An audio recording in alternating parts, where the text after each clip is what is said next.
The year was 1782. A girl only 19 years old suddenly became the Queen of Korea.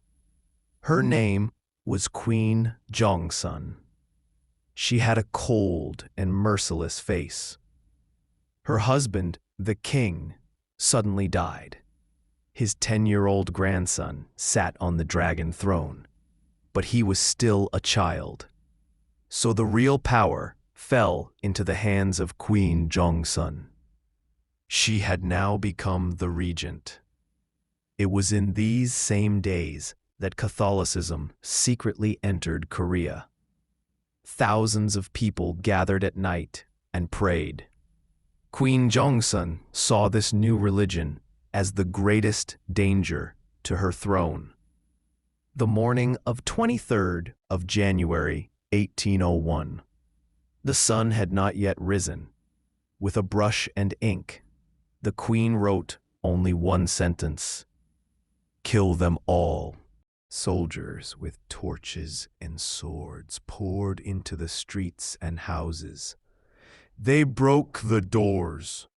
Screams and crying rose loudly. A young mother had hugged her child, but the soldiers dragged her out too. In another house, several children had hidden under the wooden floor and were trembling with fear.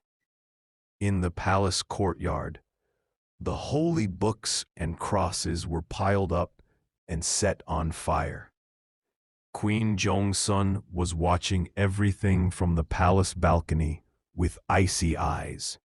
By noon, more than 10,000 people had their heads cut off. They piled the heads outside the walls of Seoul into mountains. Crows were circling around them. They brought a 13-year-old boy forward. They told him to step on the cross so he would stay alive. He said no. The sword came down.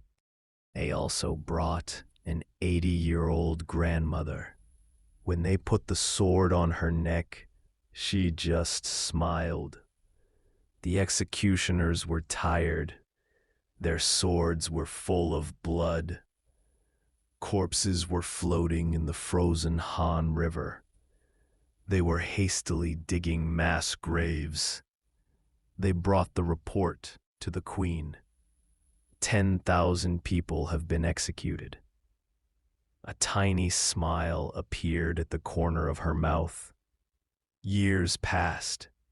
Queen Jeongsun lived with wealth and power until she was 65 years old.